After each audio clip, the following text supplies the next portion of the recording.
Week 16. We've got 3 teams left. RIP to Max. Welcome back, everyone. It's just me today. Might be the first time all season? I forget. Maybe I had one earlier this year by myself. Unless I missed any messages. Let me just double check so I'm not leaving anyone out if they actually wanted to be in here. I've got nothing. Alright. Well, let's get into it. For the, maybe I'm going to guess, I bet the 3 of you alive are watching. That's probably about it. I don't know if Ryan will watch this or anyone else. Maybe Max. Small crowd today, I presume. Trevor freaking Lawrence was your guy last week, and he was not obviously on a roster, because who would do that? Kyle Pitts was your second highest scorer last week. Those both of them scored 40 plus. Our highest actual player started was Amon-Ra by, I believe, Walker. So, with 35. But, as I already said, RIP, Max, chopped. But congratulations on the performance. Top 4, Final 4 is no easy feat for anyone, let alone in your first season in this league or in any Guillotine formatted league ever.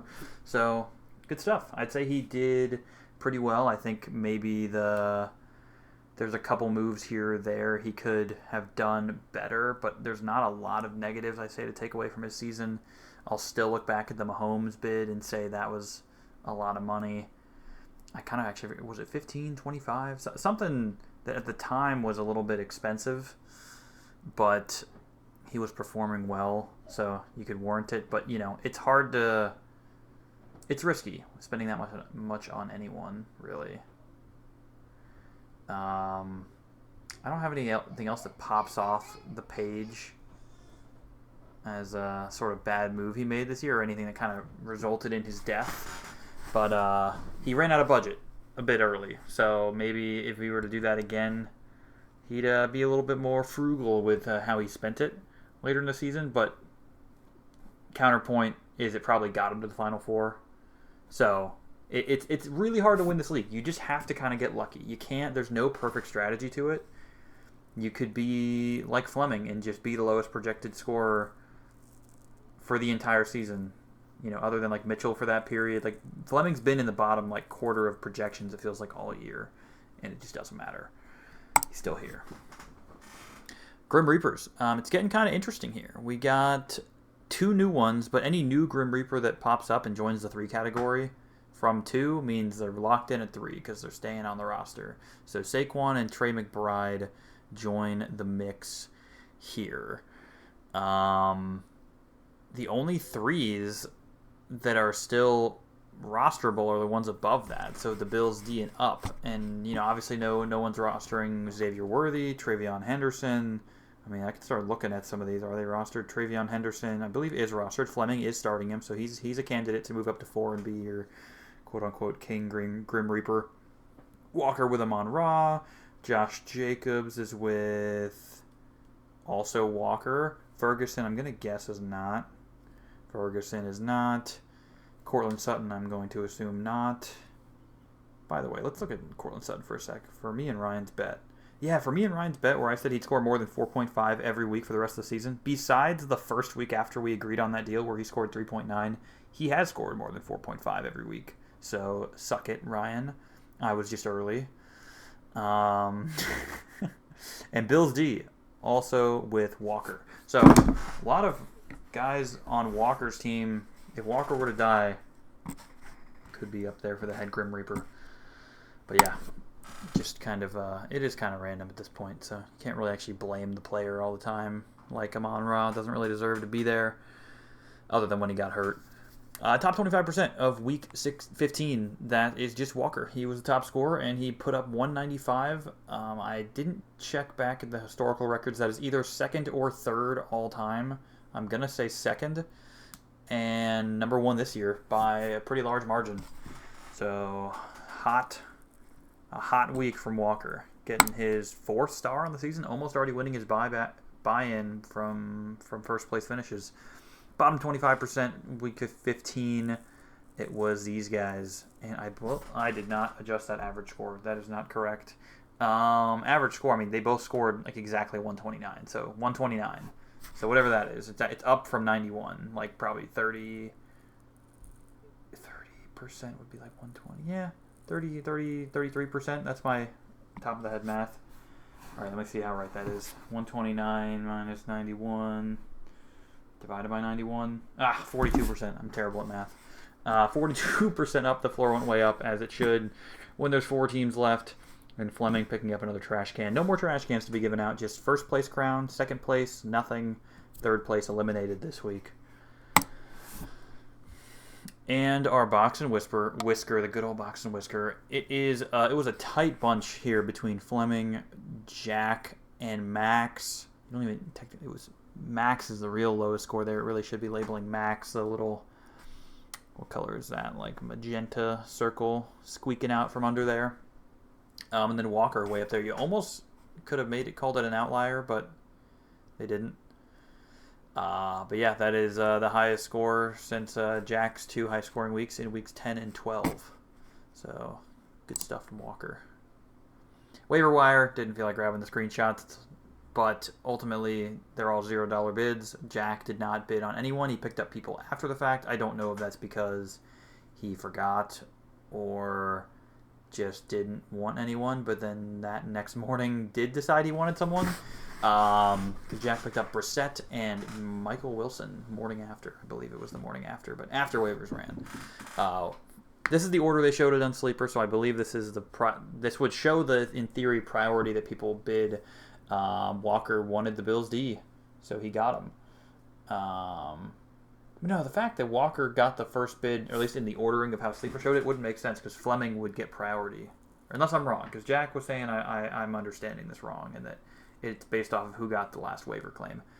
Either way, Walker got the Bills D, Fleming got Jalen Hurts, who will be his starter this week. Walker then got Broncos D, and then Fleming got Kyle Pitts and the Vikings D. Bills D has Cleveland, Broncos D has someone, but then the Chiefs next week. Chiefs without Mahomes, so I think that's really what Walker's going for, is for the championship, stashing them away. And then Kyle Pitts is obviously coming off the super hot week. We don't know if he'll do that again. Unlikely he does. That was more touchdowns than he scored in most seasons in his career. So, and we got the likely return of Drake London. And the Vikings D for Fleming this week has the Giants. Is that right? That's what I'm remembering. Giants and then Detroit. So probably just looking to use them against the Giants this week. All right. Tonight, I'm looking forward to this game. Good little division rivalry game. 2 of the hottest teams in the NFC. If you ask me, to be honest, Seahawks are favored, actually. Is it at Seattle? I'm going to guess if they're favored slightly that it's at Seattle. Blah, blah, blah, blah. I'm going to confirm this right now because I want to know. It is at Seattle. All we got is Puka and JSN tonight. I'd love it if someone went a little frisky with a Colby Parkinson or Kyron. No, wait, Max has Kyron locked on his team, so no Kyron. That's really Stafford, he could be playable. But for now, we just got 2 guys tonight. That being Puka on... I should remember who's on whose team at this point, but apparently not. Puka on Walker's team and JSN on Jack's team. 2 stud players. And then Monday night, this is kind of an interesting one. Colts with Phillip Rivers against the 49ers. The 49ers are, of course, favored. They're kind of on a hot streak now. It is at Indy. Is how this appears. Why are people messaging me at 5:15? Get a life. At Indy, but still favored. Should be a good one. CMC and Kittle from the Niners and JT from the Colts is all we got. So going into Monday night, Jack has a lot riding on this. His 2 best running backs probably, CMC and Jonathan Taylor. And Walker with George Kittle. So Fleming will be done. Will Fleming be done by Sunday night? Fleming has Sunday night being the Patriots and the Patriots at Baltimore. Fleming has Henderson. So Fleming has 1 guy to play then, that being Henderson, and then Jack will have the big slate of players here, CMC and JT, and Walker with Kittle. Excited to see how it finishes. It is, to Ryan's point, it is a little disappointing, the lack of sort of engagement in the chat from how last week ended. It was such a nail-biter. Really, it was at the 4 o'clock window where the Fleming versus Max decision, or who beat who, got decided, with the whole JMO getting a couple yards on a lateral at the end of a game, and the Saints recovering an end-of-game fumble from the Panthers, getting them a point. So yeah, it was a crazy end to the game, and then it took like a little bit afterwards for them to sort out the scoring for both JMO and the Saints defense. So that was exciting. But I forgot to put Max's face over here. Actually, hold on, let's do it live. F it, we'll do it live. Max, doink. Max's head getting wrecked. Oh, don't want to do that. R.I.P. Get chopped. Unball knower, as they say. Yeah, Jack and Walker at the top of the points for on the year, and Fleming is in 5th, still behind Jake by a little bit, and well behind Max. Might pass Max. It would need a 140-point week to do so this week. Nothing too crazy. The economy, $0. Nothing to say. 3 people left, $0. It'll still just come down to waiver priority. But I will say, Jack is bound to bench someone good. I mean, let me look at everyone's benches. That will be interesting, because then whoever is, alive in the championship will get dibs on those guys. Jack is actually benching Jonathan Taylor, so I need to go back on what I said. He has Gibbs, Bijan, CMC, and Achane, deciding to bench Jonathan Taylor. Probably safe with how well the Niners have been playing, even though the Colts are at home, and also how bad the Colts have been playing. Yeah, I think, Jack starting Darren Waller. I've got a lot to say about Jack's team, other than like the powerhouse of running backs and JSN. He's got some interesting moves in here. I'll include the Texans in the powerhouse crew, Texans D. But anyway, we'll get there when we get there. We've got just 2 graphs this week. The Fantasy Pros versus Sleeper. It's pretty clear. Jack's the best. Walker's the second best. Fleming is far below them on both projections. And for next week versus rest of season, Jack and Walker are actually pretty close on their rest of season sort of outlook in terms of how good their rosters look for the championship. In theory, if Fleming were to go this week, it would statistically be a close matchup between Walker and Jack. It would be interesting to see, say, Fleming versus Jack. That would be the 2 former champions duking it out, and it'd be a guaranteed second-time champion, which is fun, but also not fun. You like to see new people. I think if for the funness of it, it'd be cool if Walker won it as his first time in the league. So yeah, lots of interesting outcomes to come of this. That's all we got on the graphs. There's really not too much analysis to make of it.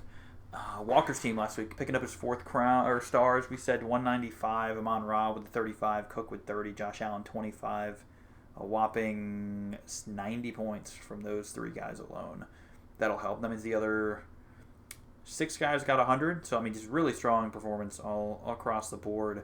He essentially stashes up some defenses here, and he's got 3 Bills starting at Cleveland: Josh Allen, James Cook, and the Bills D.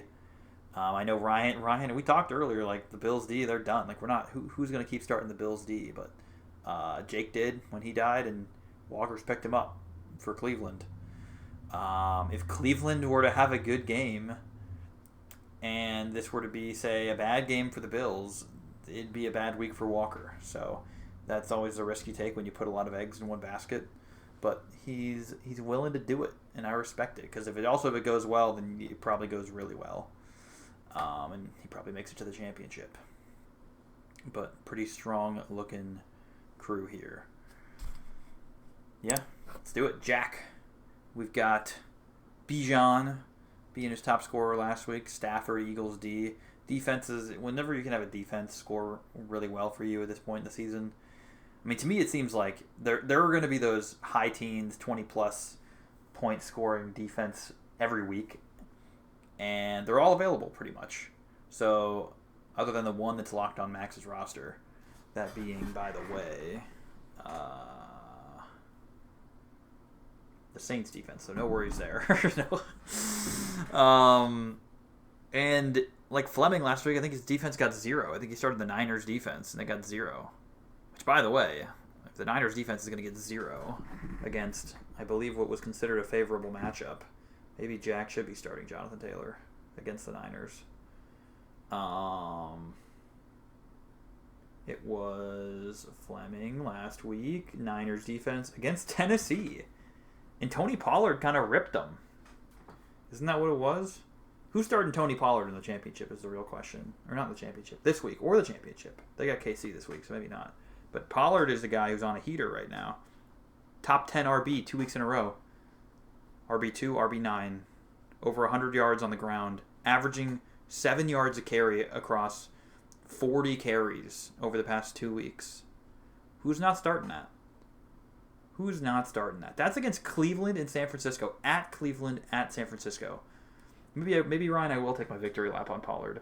That's insane. I hadn't even looked at like the combined stats of the last 2 weeks until now. That is some insane production. And now Tennessee's at home against a struggling Kansas City team, even though Kansas City technically is a hard matchup. But so is Cleveland and San Francisco. So, anyway, all that to say, I was right about Pollard, and maybe Jack should start JT against San Fran. Maybe there's some upside there. The Titans can do it. I think the Colts can do it. Maybe. But anyway, I think interesting look at Jack's team here is that he has the powerhouse of running backs. 5 running backs. He can only start 4 of them. He's got I'm on last week. Hold up. Let's get to this week. Gibbs, Bijan, CMC, Achane. All those are good matchups pretty much. And then Jonathan Taylor against San Francisco, which is now also considered a good matchup, but he's benching him. Probably the riskiest one of them, so I don't blame him. And then he has JSN as his, best wide receiver, and the Texans D at his defense. All that is like locks. But he's going kind of frisky / safe with his other plays. He's got Brissett and Michael Wilson. He is stacking Brissett and Michael Wilson. Hard to argue with the Michael Wilson production while Marvin Harrison is out. I'm going to assume this means Marvin Harrison is out, although I haven't looked at that. Marvin Harrison is questionable, limited on Thursday. Oh, okay. Wait. Limited practice on Thursday would probably imply to me he's trending. Yep, he is trending towards playing. That will be if Michael Wilson goes out, that means he puts CeeDee Lamb in, who is questionable. And if it's not CeeDee Lamb, then that would mean he has to pick up someone else on waivers. And let's take a glance at waivers. Who is available on waivers this week? Week 16 projections. T, if he passes concussion protocol. Zay Flowers, Chris Olave, Ladd McConkey, DK, Devonta Smith, Jalen Waddle, Justin Jefferson, Xavier Worthy. Wait, why is Xavier Worthy so high? Is Rasheed really not going to play? Questionable, not practicing Thursday. He's concussed still. That'll hurt. I've got Rasheed Rice in a couple playoffs right now. But I know I feel like I've been on Jack's team a lot, but I think it's an interesting strat. I think he's combining the solid, consistent, high floor. It's all high floor, really. Brissett is a crazy floor. He almost averages. He has almost not gone under 19 points ever this year in a full start. But his ceiling is 24, 25. So you're almost just guaranteeing you're getting 20 points from your quarterback. And they have a matchup that would say he could do that. And then Michael Wilson is just a crazy volume play if Marvin Harrison doesn't play. So I think that's an interesting one. It'll be interesting to see if Marvin Harrison plays, i.e. you probably want to bench Michael Wilson, maybe not. And if I'm already forgetting who it was on his bench. CeeDee Lamb is out. He's got to figure something out, and I'll be interested to see what he does there. I don't think anyone at the top of waivers is jumping off the page at me as the obvious choice. And then lastly is Darren Waller, who is questionable.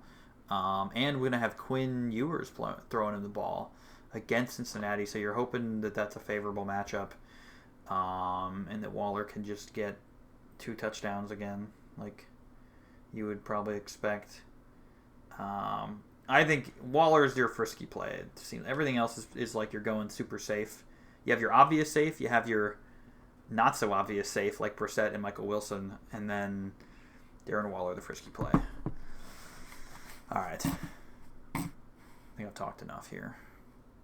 No, hasn't gotten another accolade in a while, but he's 2/3 of a chance. Actually, no, you don't get an accolade for getting chopped, so you have to get a star at this point to get another accolade. He's got 4. He and Walker both have 4. 1 more for either of them, and they have got their buy-in back. Fleming's team. ETN and Travion Henderson with the big monster weeks last week really helped make up for some underperformers for him. It was not the prettiest week for Fleming. I talked up Burrow all big. Thought, a home game against Baltimore where we just had a good game at Baltimore.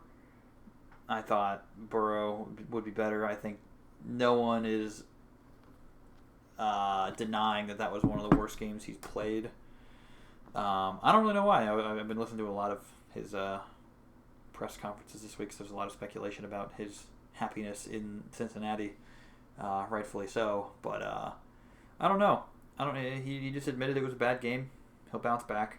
If anything, playing him the week after that is probably a good idea, because I see no way he would do that again.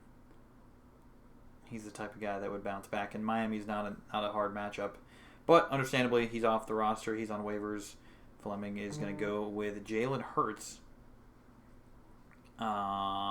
This week, he also picked up Goddard and Pitts, and it looks like the analytics says Pitts, but he's got Pitts, who is questionable, and we'll have to monitor the Drake London status. He was just added to the injury report today with a knee injury, so limited practice. Other than that, he's got pretty much his same crew: Bucky, Chase Brown, Henderson. He is benching ETN against Denver, probably rightfully so. Benching J-Mo finally, and hoping, because he has Drake London in. So I think he's got Drake London and Kyle Pitts in the lineup. I'd be curious if he'd start both of them if they're both healthy. The analytics says to do A.J. Brown, Mike Evans, Travion, and then J-Mo. Analytics says J-Mo over Drake London, or Fantasy Pros just assumes that Drake London's out. He's got Eagles defense at Washington. Washington just had a good game, but the Eagles defense also just had a good game against the Raiders, so we'll see if they can keep that sort of good streak going for their defense. Yeah. I feel like I talked way more about these two than Walker's team. Let me see if I got anything to say about Walker's team. Keep this thing balanced. I already said the whole Bills against Cleveland. Javonte Williams against the Chargers. Amon-Ra home for Pittsburgh. Puka tonight against Seattle, which is a tough defense, and now they can really lock in on him with Devontae out. Josh Jacobs, who's been questionable like every week. At Chicago, George Kittle. On Monday night, Nico Collins. So yeah, I think Jack's team to me is just so solid. So many solid floors, although as we've seen, floors don't get you there anymore. He almost died last week, and that's how I died last year, playing too many floor plays. So that could be to Jack's detriment, but I see a lot of volatility across Fleming's and Walker's lineups in comparison. So we'll see how it plays out, but I think it'll be a good one. Obviously, it should be a good one. All these rosters are stacked. And lastly, Max, I think ultimately that accidental drop of the Texans D and then Jack scooped him up is what did him in. If he had the Texans D, he probably would have started them, even though they were playing the Chiefs. Wasn't it the Chiefs? Gosh, why my brain just doesn't function anymore. Texans D against Arizona. Yeah, he would have done that. 2 weeks ago it was the Chiefs. He says he would have done that, and that would have given him 6 more points, and he'd be alive, and it'd be Fleming dead. But instead, not so. He had Ted McMillan, get him 4. Saints D, get him 4. Rashee Rice, only get him 9. Rashee Rice is getting just blown up every week with big hits. Kind of funny, actually. But yeah, tough showing this last week for Max, but scoring 129. If I could have told you going into the week, hey, you're scoring 129, you might be like, okay, I'd take that. I'm probably safe, but not safe. I'd have to look back at the history. I'll do a whole sort of recap in the offseason of league records. 129 could be one of the highest non-championship losing scores in history, but I'd have to double check on that. But this is the first week every team was over 100, right? Is that forgot that's something we track. Yeah, every team over 100 for the first time this year. This where my cursor is here is the 100 line. So first time everyone was over 100. Not the earliest in the season that has happened. And our Week 16 power rankings. It is what it is. Jack, Walker staying where they are. Fleming bumps up to Max's spot. And that is as expected. Front line, who's getting votes this week? And also a look at where everyone is on who currently has correct guesses. Anyone who only has one correct at this point is officially eliminated from the potential of winning the total correct guesses on the season. Anyone with 2 needs to get both of them in back-to-back weeks and hope that Jack and Ryan get none, and Walker and JC only get 1 at most.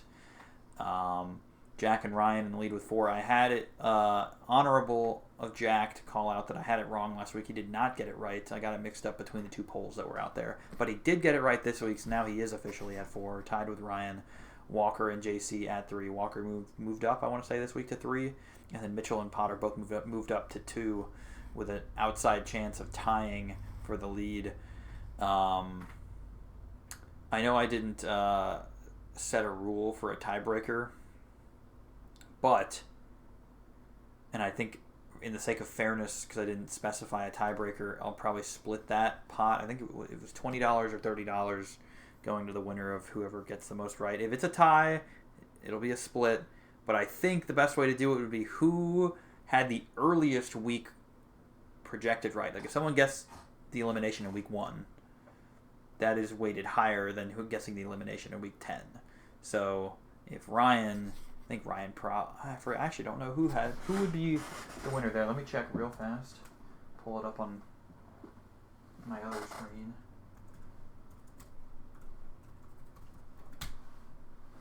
It'll probably take 10 seconds to load up. But we got 6 votes on Fleming this week. 2 on Jack, 2 on Walker. Only 10 votes so far. I'll try to ping the group again and see if we get more votes.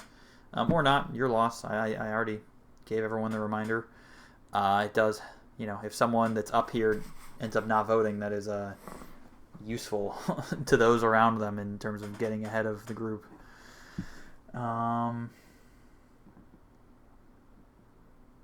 Still loading up. I don't really have anything else to say, and we're about to hit 30 minutes. But it was, I know JC got Huff right in week 1. So in theory, if JC ends up being tied for the lead, this theoretical tiebreaker, JC would have it.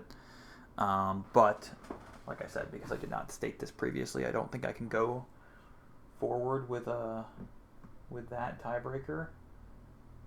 And now let me weekly bounty. We had Ryan got Joey in week 4, and Jack's first was Mark in week 5. So Ryan would, in theory, have the tiebreaker. But like I said, I don't think we're doing that. But I'd love to hear your guys' thoughts on that, or just start planting the seed for that tiebreaker going forward. But yeah, 3 people left. Fleming, Walker, Jack. Fleming is the favorite to go home this week, and the championship to be Jack and Walker. But anything can happen. Fleming is no stranger to this position, and I'm excited to see how it unfolds. And I look forward to future seasons when there's more activity at this point amongst the dead league members. But yeah, fun stuff. It's been a fun season so far, and best of luck this week. And as always, don't get chopped.